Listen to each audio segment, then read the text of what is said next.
August 23, 1944. Camp McCoy, Wisconsin. The pipes hissed before we saw anything. A sharp metallic breath ran through the walls, followed by the steady rush of hot water flooding into the building. Somewhere above us, a radiator knocked twice-old metal expanding under pressure, then settled into a low, reassuring hum. Several women flinched. I did not. Not because I was calm, but because I did not yet understand what I was hearing. For days, maybe weeks, our transport had dissolved, time into expectation. Every mile carried the same certainty we were being taken to a prison camp. Concrete yards, barbed wire, shouting guards. The kind of place where you learned very quickly how little you mattered. That certainty had been built carefully over years. We had been told what America was, what it did to enemies. The words had been repeated until they felt like facts. So when the truck finally stopped, my body prepared itself before my mind could object. Shoulders stiff, jaw set, eyes forward. The doors opened. Warm air spilled inside. Not the stale warmth of overcrowded barracks, but something clean, carrying the faint scent of soap steam and boiled cloth. It was a smell I knew intimately, a hospital smell. We stepped down onto a floor so polished, it reflected the overhead lights like shallow water. Long white tubes buzzed softly above us, casting even illumination down a corridor that stretched farther than I could see. No guard towers, no dogs, no shouting. A cart rolled past its rubber wheels, whispering against linoleum. Glass bottles clinked gently inside a metal tray, clear liquid, amber liquid, each labeled in tidy English type. Somewhere down the hall, a door opened and closed with a hydraulic sigh. Someone laughed, casually. That was the first shock. Not fear, normality. A woman stood near the entrance desk, sleeves rolled up, sensible shoes scuffed from long use. She held a clipboard under one arm, a pencil tucked behind her ear. She looked up, scanned our faces, not with hostility, not with curiosity, but with the practiced focus of someone already thinking 3 tasks ahead. "All right," she said. "Let's keep this moving. We're behind schedule. Behind schedule." As if we were late arrivals to a shift. Names were called, papers checked, forms stamped. When it was my turn, I stepped forward automatically. "Mayor Elizabeth," she read. "Occupation nurse," I said. She nodded once and flipped the page. "You'll be assigned to Ward C surgical recovery, 12-hour rotation." The words hovered between us, refusing to settle. "I am captured," I said carefully, as if clarity itself might correct the mistake. She looked up, genuinely puzzled. Then her expression softened, not apologetic, not stern. "Yes," she said. "And we're short on hands." That was the moment the ground shifted, not because of kindness, but because of purpose. This was not charity. This was necessity. By late 1944, America was fighting a war that spanned oceans. Millions of its men were overseas. Normandy, Italy, the Pacific, leaving hospitals strained beyond capacity. Women had stepped into factories, farms, offices, and wards without ceremony. Still, it was not enough. So America made a decision that would have been unthinkable where I came from. They looked at captured enemy nurses and saw unused skill. Not criminals, not symbols, resources. We were led deeper into the building. The rhythm of the place revealed itself in fragments, a wall clock ticking steadily, a coffee pot bubbling on a heating plate at the nurses' station, stacks of folded white sheets still warm from the laundry room, schedules pinned straight, corners aligned. Everything worked.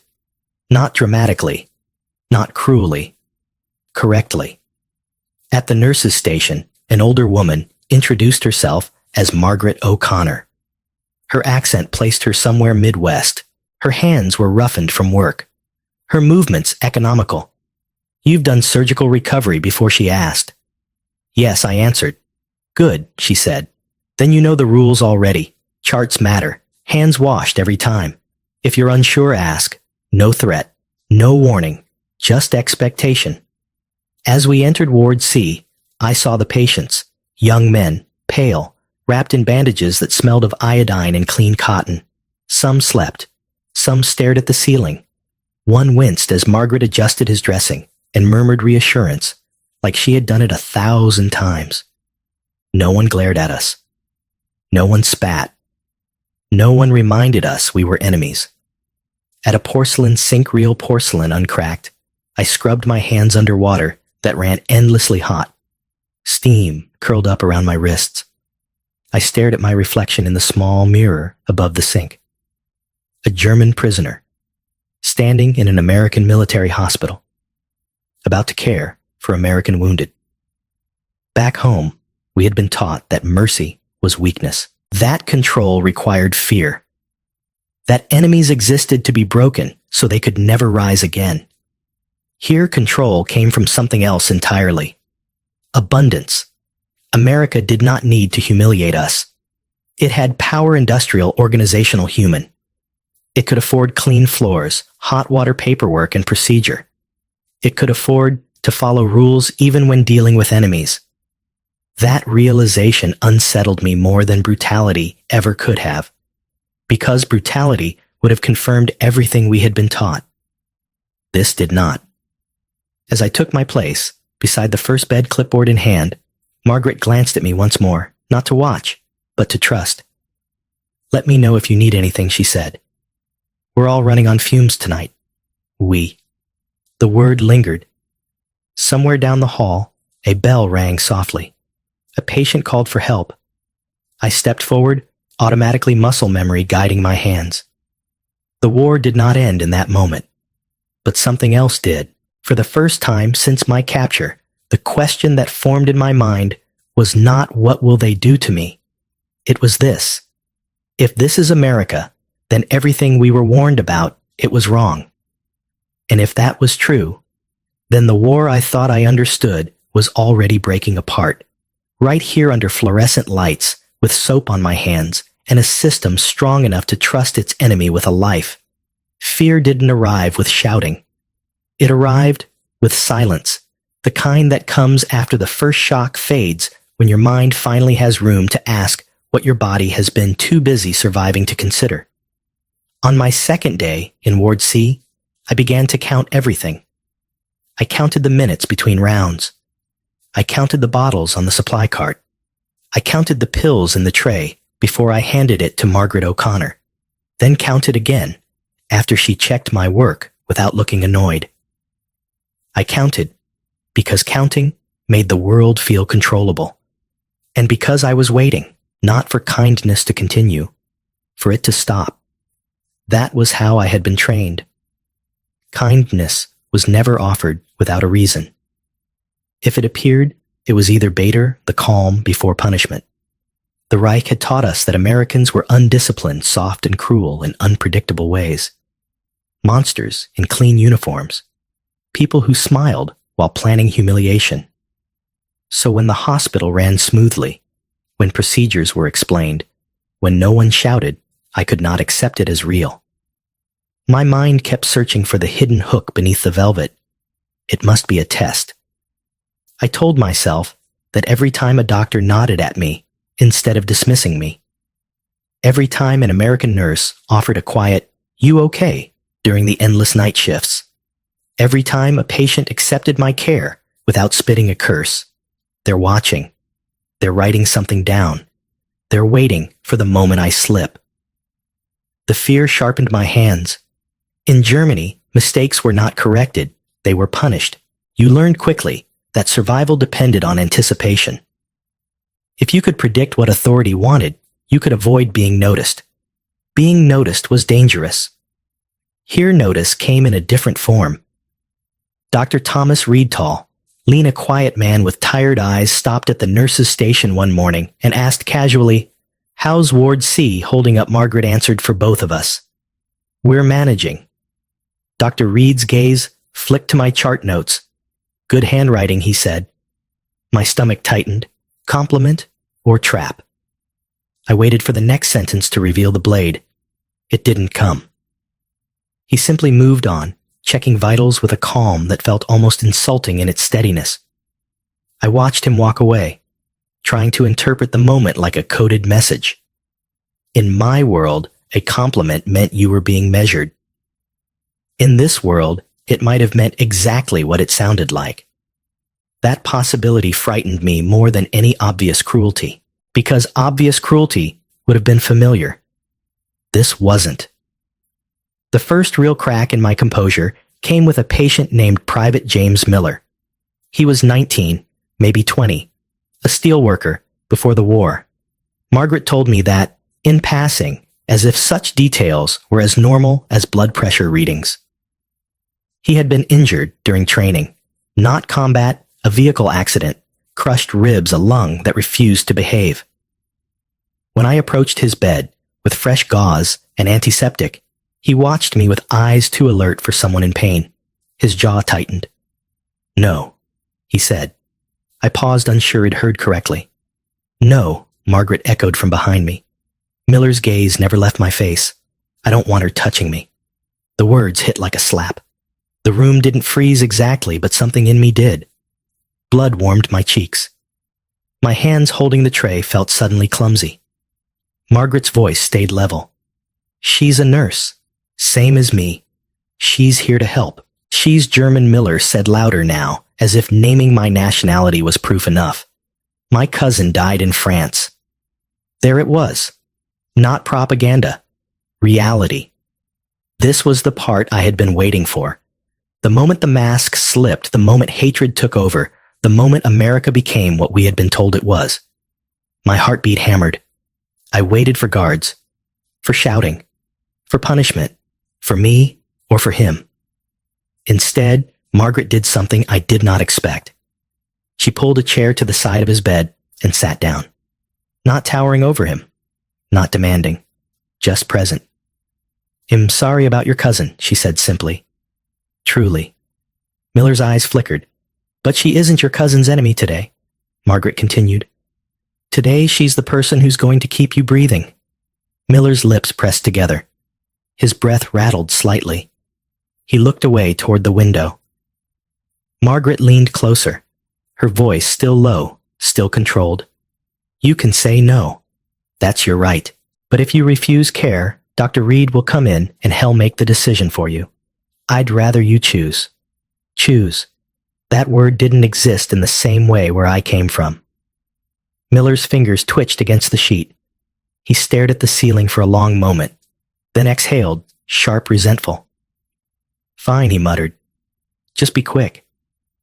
I stepped forward, careful, feeling the weight of his gaze like heat on my skin. I cleaned the wound with steady hands. I changed the dressing without flinching. I said nothing, because I did not trust my voice. When I finished, I stepped back. Miller didn't thank me. He didn't look at me either, but he didn't refuse again. That night, the fear returned stronger, not because of Miller's anger, because of Margaret's restraint. She had every reason to hate me. She had losses too, everyone did. Yet she had chosen procedure over emotion, professionalism over revenge. And she had done it in front of a patient who wanted permission to hate. She had refused to give it. I lay awake later, staring at the ceiling of the women's quarters, listening to the distant hum of generators and the occasional metallic knock of pipes. My mind replayed the scene over and over, searching for what I had missed. Margaret hadn't defended me because she liked me. She hadn't protected me because she was naive. She had protected the system, because the system mattered more than her feelings. That was a concept I struggled to hold. In Germany, the system demanded loyalty but offered no protection. It punished mistakes and rewarded fear. It trained people to obey, not to function. Here, the system seemed designed to keep functioning even when emotions ran hot. Everything was procedures charting sterilization inventory rounds. Not because Americans loved rules for their own sake, but because rules created predictability, and predictability prevented chaos. I began to see how different kinds of propaganda operated. Yes, America had its posters. It glimpsed them in newspapers, caricatures of enemy faces, slogans meant to harden resolve. Every nation at war does it. They had to. But propaganda here seemed aimed outward to rally people. In Germany, propaganda aimed inward to control people. That difference mattered.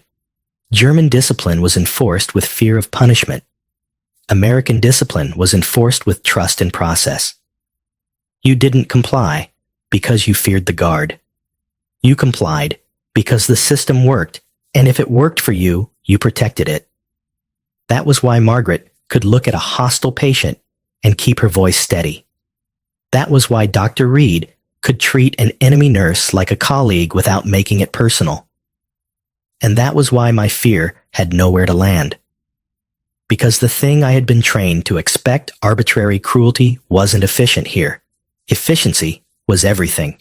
America was building ships, planes, tanks, rifles, medicines, beds on schedules, so precise they felt like law.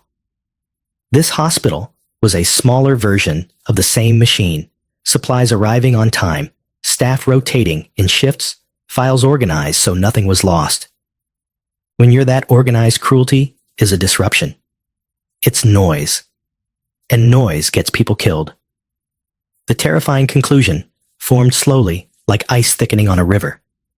America wasn't being kind to prove a point. America was being kind because it could afford to be and because it worked. Kindness here wasn't softness. It was management. It was a nation so confident in its strength that it didn't need to demonstrate it by breaking a prisoner. By the end of the week, the fear had changed shape. I no longer feared punishment. I feared understanding.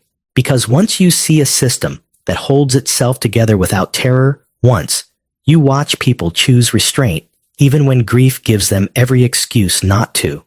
You begin to question the system that raised you. And if that system was built on fear, then fear is all it has. The next morning, as I walked into Ward C under the steady fluorescent lights, I found Private Miller awake. He watched me approach. His jaw tightened, then loosened. He didn't smile. But when I reached for his chart, he said quietly, barely audible, "How's it look?" It wasn't friendliness. It was something more unsettling. It was recognition. And I realized the trap I had been waiting for was an American kindness. It was the comparison taking root in my own mind when I couldn't stop even if I wanted to. Because the question had already formed, and it would not leave me alone. If America could run a war this vast and still keep its rules, what had we sacrificed ours for kindness, I learned is most disarming when it is ordinary. It did not announce itself. It did not ask to be recognized. It appeared in routine, small, repeatable acts that carried no drama and therefore no escape. You could not dismiss them as exceptions. You had to live with them. The first time an American soldier thanked me, I assumed it was the medication. He was propped on pillows, his breathing shallow but steady, the sharp edge of pain softened by morphine. I had finished changing his dressing and was halfway to the door when his fingers brushed my sleeve. "Thank you, Mom." The words landed awkwardly, like a misfiled form. I turned back unsure how to respond. Gratitude had never been part of the exchange where I came from. Care was expected.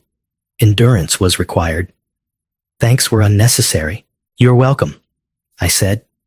Finally, the phrase unfamiliar in my mouth. He nodded once and closed his eyes again, the moment already complete for him. For me, it lingered. That was how it went. No single gesture was overwhelming. But they accumulated, each one, eroding a little more of what I thought I understood. A doctor would ask my opinion, not rhetorically, not to test me, but because he wanted it. A nurse would correct my chart quietly, without embarrassment, then explain why. A patient would apologize for bleeding on clean sheets. No one ever introduced me as the German. They introduced me as the nurse on Ward C. The shift schedules didn't care where you were born. They cared whether you showed up. One afternoon, Dr. Thomas Reed stopped me near the nurse's station, a chart tucked under his arm. "Mayor," he said, "you've seen this patient longer than I have today." "What's your read?" I hesitated, Only a fraction of a second, but he noticed. Speak freely, he added. Not impatient, not indulgent. I need accuracy, not rank. That sentence stayed with me. Accuracy, not rank. In Germany, rank decided truth. Here, truth was expected to rise on its own if the system allowed it room. I answered him. He listened. Then he nodded and changed his plan slightly. No one commented. No one recorded the moment. But it mattered. The most unexpected kindness came during the night shifts. Night compressed everything. Fewer voices, dimmer lights. The machines seemed louder when the world grew quiet. Fatigue stripped pretense away. You learned who people were when no one was watching. It was during one of those nights that Margaret slid a metal mug toward me across the nurses' station. Coffee, she said. It's bad, but it's hot. I stared at it longer than necessary. Sharing coffee where I came from was an act of familiarity, something you did with people you trusted. It crossed lines. It implied equality. You don't have to, I said. She shrugged. You're still standing. That counts? She said it without ceremony and walked away, leaving the mug steaming under the soft light. I drank it slowly, the bitterness sharp and grounding. It tasted like endurance. Nothing followed. No conditions. No expectations. I began to realize that no one here was keeping score the way I had learned to. In the weeks that followed, I saw how American professionalism was shaped by history. These men and women, Margaret among them, had grown up during the Great Depression. They knew scarcity. They knew lines and ration cards and the quiet shame of asking for help. When the war came, it did not introduce hardship to them, it reorganized it. They had learned early that dignity came from doing your part, not from demanding recognition. That work done correctly was its own justification. In the hospital, that ethic was everywhere. Supplies were used carefully, but without panic. Equipment was repaired before it was replaced. Time was respected. No one lingered in complaint. When frustration surfaced, it was directed toward solving problems, not assigning blame. This was not idealism. It was practicality. The hospital itself reflected that mindset. It was not beautiful. Paint peeled in places. Corners bore the scars of gurneys turned too sharply. But everything functioned. Drawers labeled. Charts filed. Procedures followed. No one talked about morality. They practiced it. One evening, as we prepared a patient for transport, I heard swing music drifting softly from a radio someone had brought in. The sound was barely audible, but it carried a sense of ease, an unspoken reminder that life continued beyond this ward. Margaret noticed me listening. My dad used to play, that she said, after supper, before the bank closed. I asked her once carefully why she treated us the way she did. She considered the question longer than I expected. Because the rules say I should, she answered finally. And because the rules are right. That was it. No appeal to virtue. No explanation of character. Just rules. That answer explained more than any speech ever could. Rules here were not instruments of fear. They were agreements, contracts between the individual and the system. Follow them, and the system would hold. That included us. The last piece of my resistance fell with Private James Miller. Weeks after his refusal, I found him awake as I approached his bed. He watched me quietly. His hostility dulled into something else. Fatigue, perhaps. How's it look, he asked. I told him the truth. His lungs were improving. He would need time. He nodded, absorbing the information like a man used to hard facts. You from Germany? He asked after a moment. Yes. He exhaled slowly. My cousin was too. I waited, uncertain. He didn't come back, Miller said. Not accusing, just stating. I'm sorry, I said. He studied my face, then looked away. Guess you didn't either, he muttered. It wasn't forgiveness, but it wasn't hatred anymore. And that was enough. For American viewers, this is the part that feels familiar. The America of your grandparents, the one that didn't need constant affirmation, the one that believed in work, in order and fairness as something you practiced, not declared. A country that ran on trust in systems more than trust in personalities. Watching it from the outside, I saw its strength more clearly than those born inside it. This was a nation capable of disagreement without disintegration, of discipline without cruelty, of unity without uniformity. It treated me not as an enemy to be crushed, but as a professional to be held to a standard. And once that standard was offered, it did not matter where I came from. That realization was both comforting and dangerous, because once you understand that respect can be procedural, that dignity can be enforced quietly through systems that work, you begin to ask why any nation would choose fear instead. I didn't know then where that question would lead me. I only knew that kindness repeated daily, and without performance, had done what violence never could. It had made me see the world as it might be if people trusted systems enough to follow them and trusted one another enough to be held accountable by them. And standing there under fluorescent lights that never flickered, with coffee cooling beside me and charts stacked neatly, in order, I felt something unfamiliar settle into my chest. Not relief, belonging. Not to a country, but to a standard. And once you have lived inside that standard, even briefly, it changes the way you measure everything else that follows. The breaking point arrived without warning. Not during an argument. Not during a crisis anyone could point to afterward. It came on a quiet night, the kind that lulled you into believing nothing else could happen. The ward lights were dimmed, shaded to spare exhausted eyes. Machines ticked softly, each sound precise and predictable. Outside, winter pressed against the windows, the glass cold enough to steal warmth from the air. I was checking vitals when the young soldier's breathing changed. It was subtle at first, an uneven hitch, a pause that lasted half a second too long. Then another. His chest rose, shallowly struggled, fell again. I stepped closer. His eyes opened unfocused, sweat beaded along his hairline. His fingers clawed weakly at the sheet. "Mom," he whispered. The word struck like a physical blow. "Mom, don't let them." His voice cracked. Panic broke through the medications haze. He turned his head side to side, searching for someone who wasn't there. "Mom, I don't want to die here." I froze. I had heard that voice before. Not his words, but that sound beneath them. The naked terror stripped of uniforms and slogans and bravery. I had heard it years earlier, in a different hospital, under blackout curtains and flickering bulbs. My brother Carl had sounded the same. He was 19 when he left, too young to shave without cutting himself. He tried to hide his fear with jokes that never quite worked. My mother pretended not to notice. When the telegram came, it was short, impersonal, efficient, killed in action, Italy. No body, no grave, no place to put the grief except inside yourself. And now, in an American hospital, an American boy called for his mother with that same voice. Something inside me tore loose. My hands began to shake.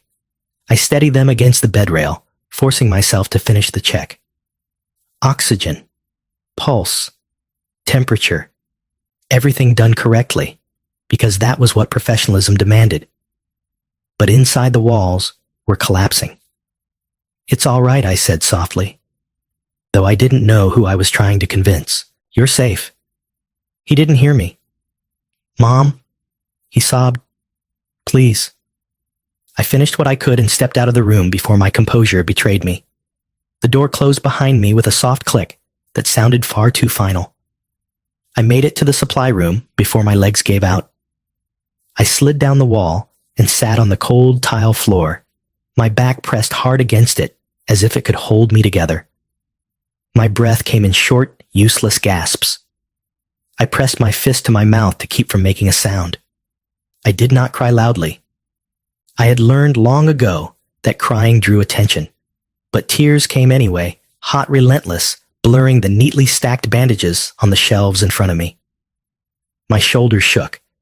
My chest ached, as if something long contained had finally ruptured. I had told myself hatred made me strong. That discipline kept me intact. That distance protected me. But hatred is heavy, and I was exhausted from carrying it. The door opened. I didn't look up.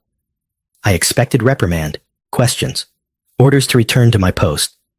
Instead, someone sat down beside me. Not close enough to touch. Not far enough to ignore. Margaret. She said nothing. She didn't ask what was wrong. Didn't tell me to calm down. Didn't offer words meant to smooth things over. She simply sat her presence steady, sharing the same cold floor. Time passed without shape.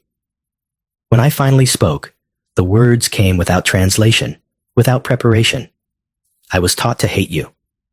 The sentence sounded small in the room. Insufficient. Like an apology offered too late. Margaret nodded once. I figured she said quietly, "They told us you were cruel." I continued, "That you enjoyed breaking prisoners. That kindness was just another weapon." My voice faltered. They told us hatred was duty. She was silent for a moment longer than before. Then she spoke. "My cousin died at Normandy," she said. 19. We buried an empty coffin. I looked at her for the first time. "My neighbor's boy froze to death in the Ardennes," she added. "They sent back his dog tags." Her voice didn't shake. She didn't dramatize it. These were facts she had already learned how to carry. "We've lost people too," she said. "We just decided it wouldn't turn us into something worse." That was when I broke completely. Because she was right.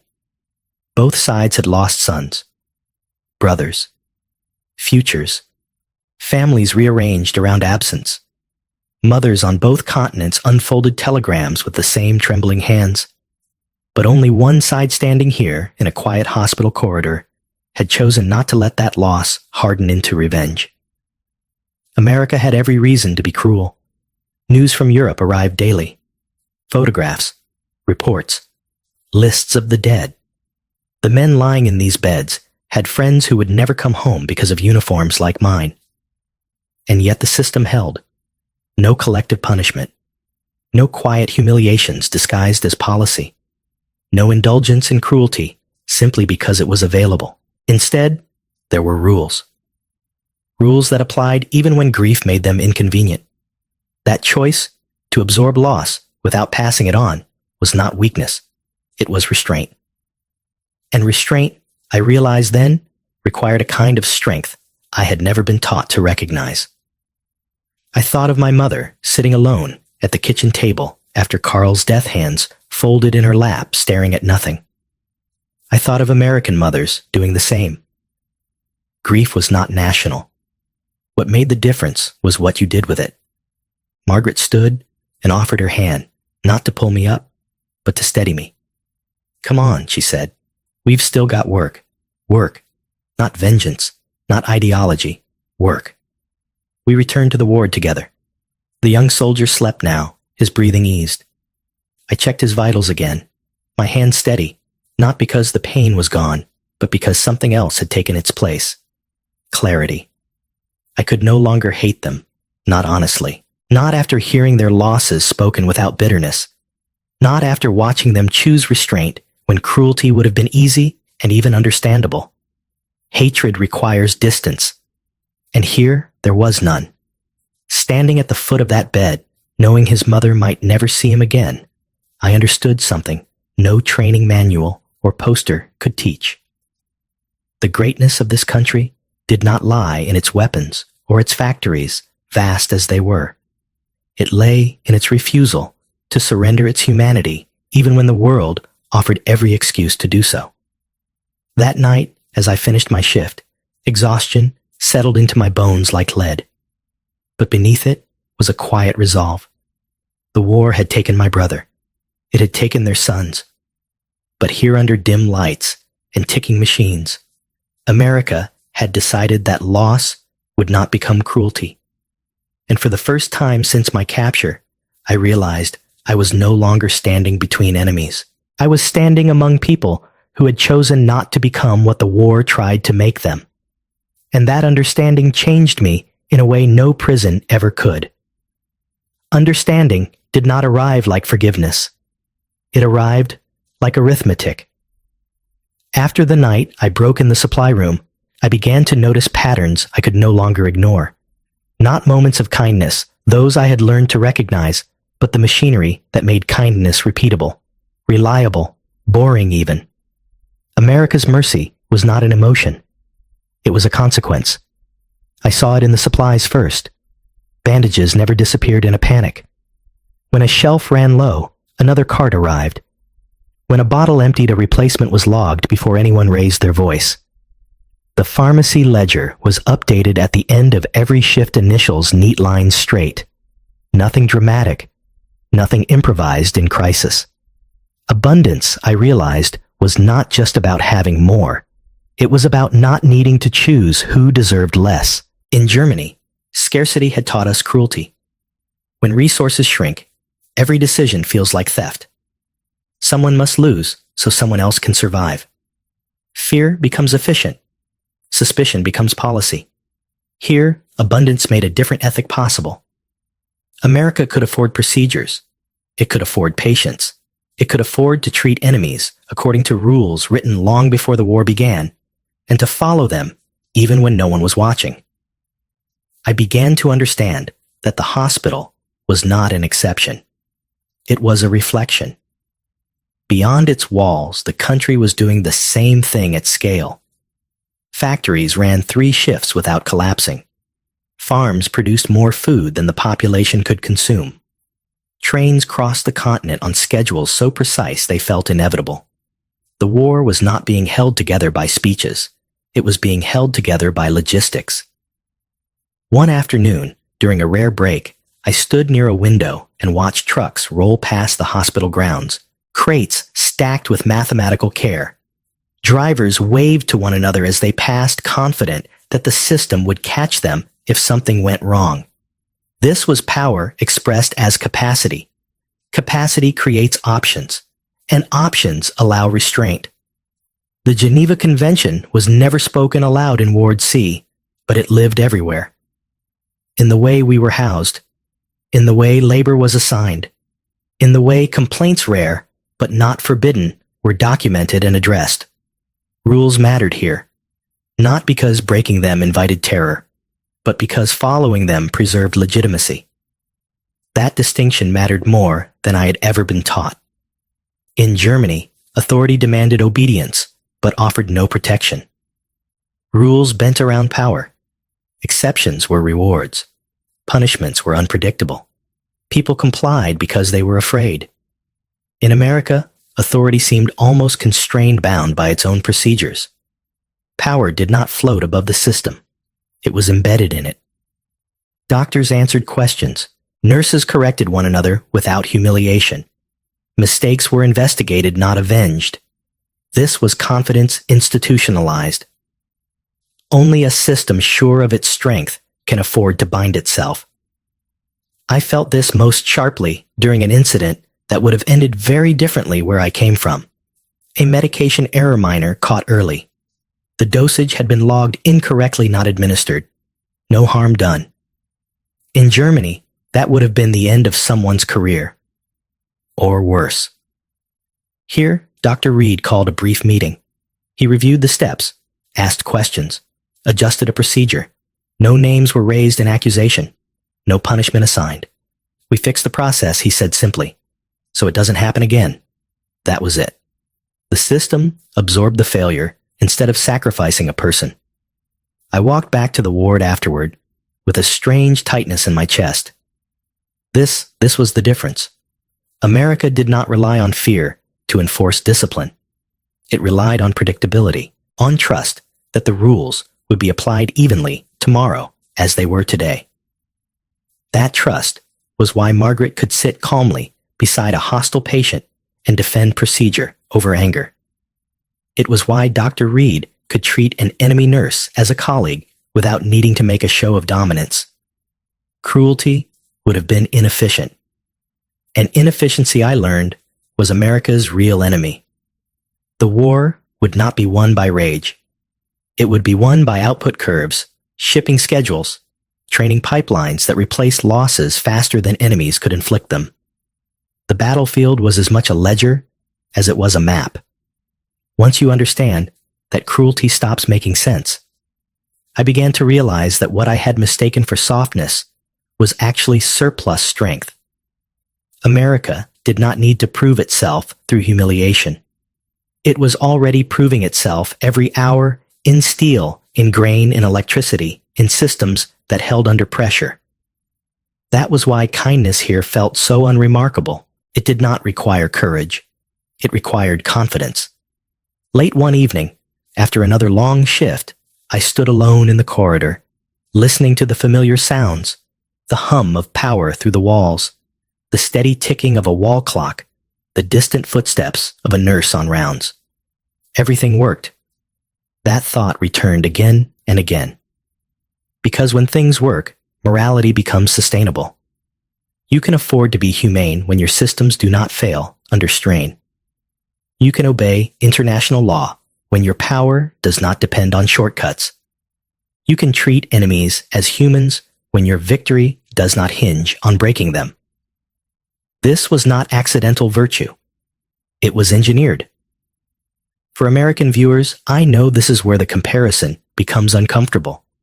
Because the America I witnessed was not perfect, but it was coherent.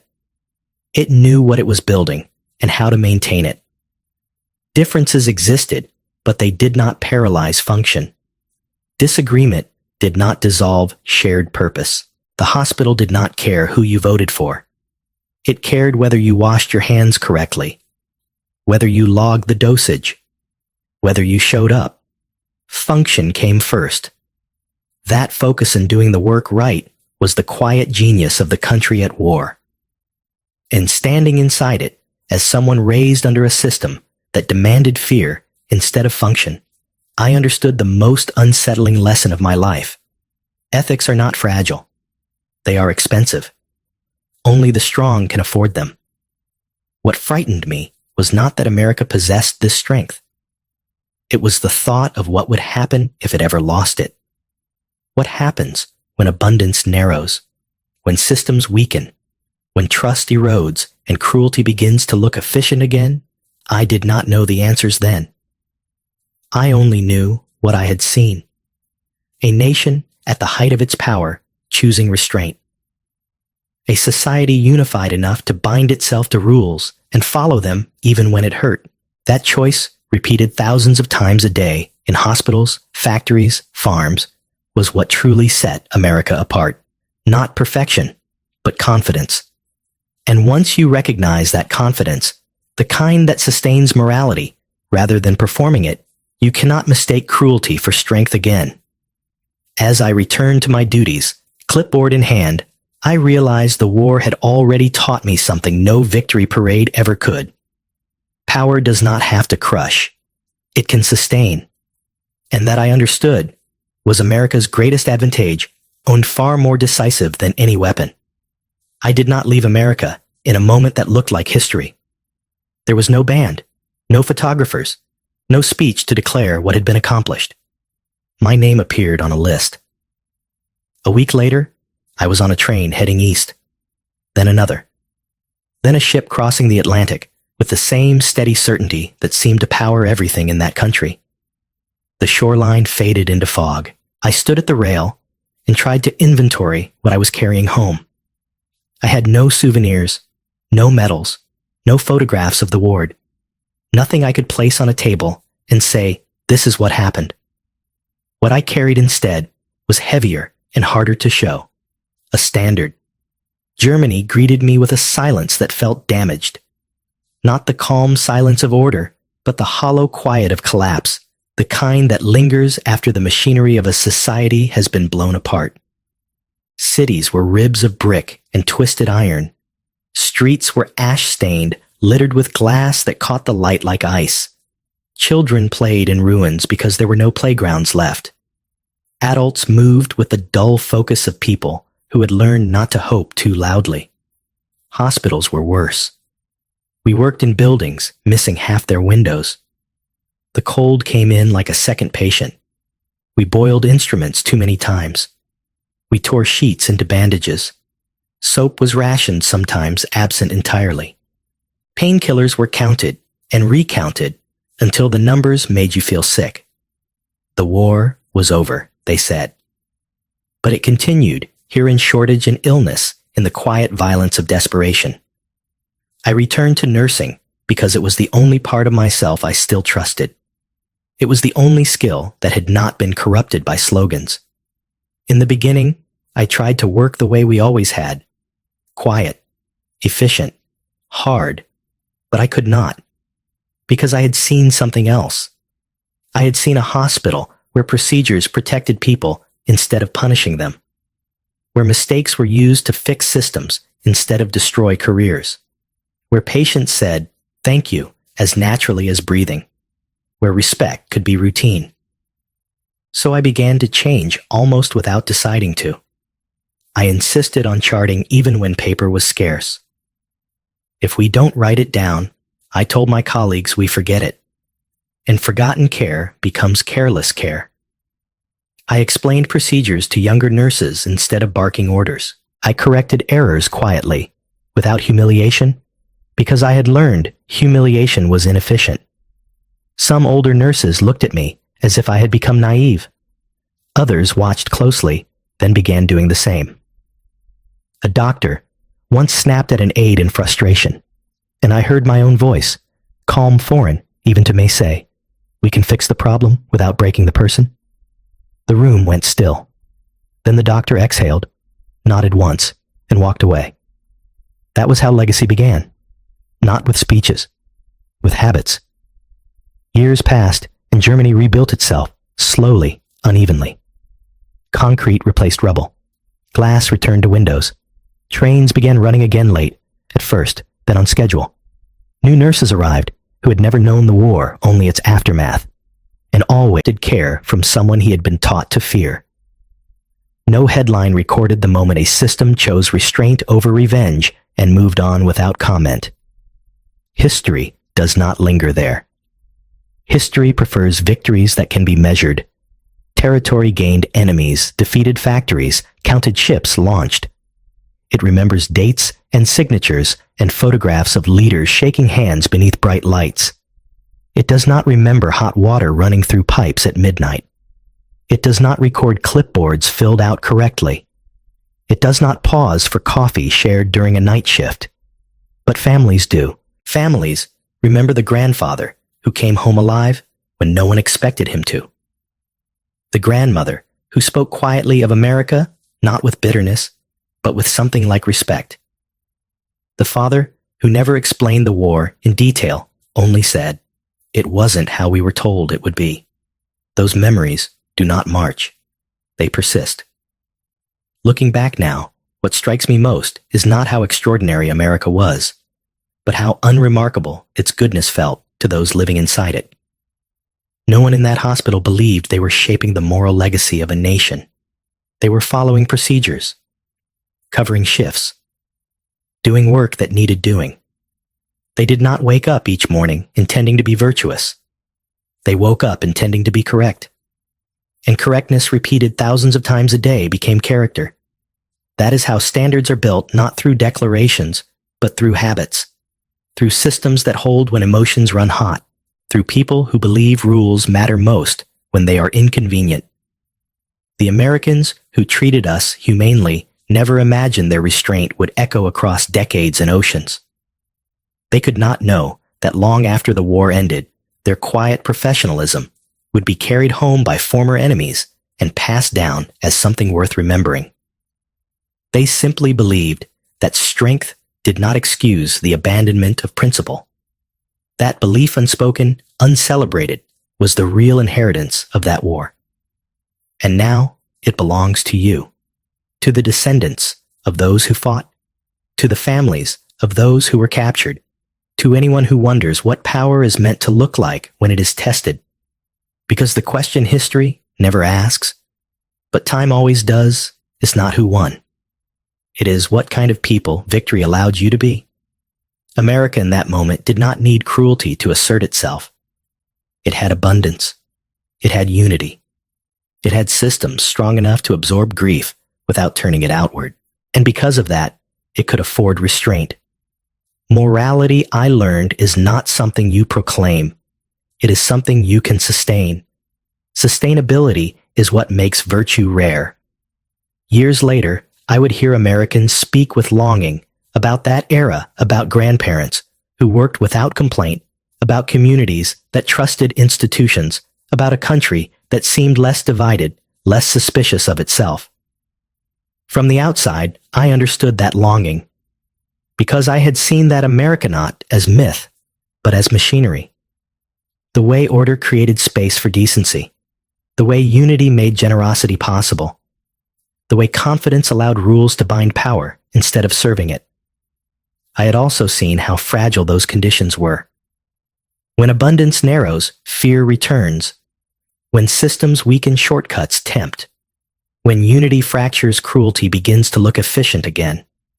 That is when standards matter most, not the standards written into textbooks or carved into monuments who had never known the war, only its aftermath. And always the question returned. What was America like, they asked. They expected stories of cruelty, of arrogance, of humiliation. I told them about hot water. They laughed, confused. So I told them what hot water meant. Not comfort, reliability. The quiet certainty that systems worked. That care could be planned instead of improvised in panic. I told them about shift schedules pinned straight, about coffee shared during night duty, about doctors who asked questions instead of demanding obedience. At first, people didn't believe me. Propaganda digs deep grooves. Truth has to wear them smooth over time. But I wasn't the only one who came back carrying those strange, quiet memories. Men returned from American farms and factories. Former POWs who had worked in fields under open skies, who had been paid in camp script, who had been allowed to buy soap and chocolate and paper to write home. They spoke of similar things. Not perfection, not friendliness from everyone, but rules, predictability, a kind of decency enforced not by sentiment, but by system. We became without planning to abridge, not diplomats, not politicians, witnesses. Some of us wrote memoirs. Many did not. We had learned to be silent in Germany, but even the quiet ones carried the legacy into their homes. They raised children who asked fewer questions about hate and more about how such a war could happen. And in a strange way, America lived on in those questions. Decades later, letters began to arrive, sometimes in careful German, sometimes in hesitant English. My grandfather was a POW in the United States, one would say. He never talked about battles. He talked about kindness. A woman from Ohio once wrote that her grandmother had been a nurse at a military hospital in Wisconsin. She said she worked with a German nurse, the letter read. She wondered if it was you. I held that paper in my hands for a long time, stunned by the thought that the story had traveled both directions across the ocean and survived the years intact. Because that was the real legacy. Not that America had treated prisoners well as a political strategy, though perhaps it was. The legacy was that the kindness was memorable because it was procedural, repeatable, real. It did not depend on one perfect person. It depended on a system that made decency the default. For the descendants of German prisoners, I understand the gratitude you carry.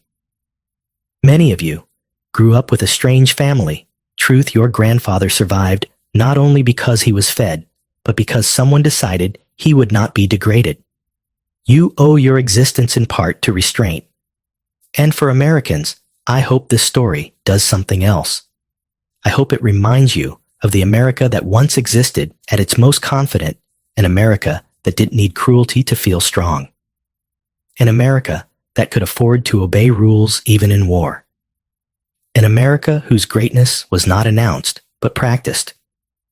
History remembers who won, but families remember who was kind. That is what I brought home from America. Not a flag, not a slogan, a standard. And once you have seen that standard, once it has lived in your hands and your habits, you cannot unsee it. you can only decide whether to pass it on. There was no parade for what happened in that hospital. No flags waved when a German nurse washed her hands beside an American one. No photographer stood ready when a wounded soldier accepted care from someone he had been in. That is when standards matter most, not the standards written into textbooks or carved into monuments, but the ones carried quietly by people who remember what restraint once achieved. The hospital I worked in did not function because everyone agreed. It functioned because they agreed on process, on fairness, on the belief that dignity should not be negotiable, even for enemies. That belief is always available, but it must be chosen. So I leave you with the question that every generation eventually inherits, whether it wants to or not. If war came again today, if fear returned and anger demanded shortcuts, would you still choose to be that America, not the America of slogans or nostalgia, but the America of systems that work, of rules followed even when no one is watching, of enemies treated as human because strength allows it? History will remember who wins the next war. But families, German and American alike, will remember who was kind, and that memory, fragile as it may be, is still waiting to be chosen again.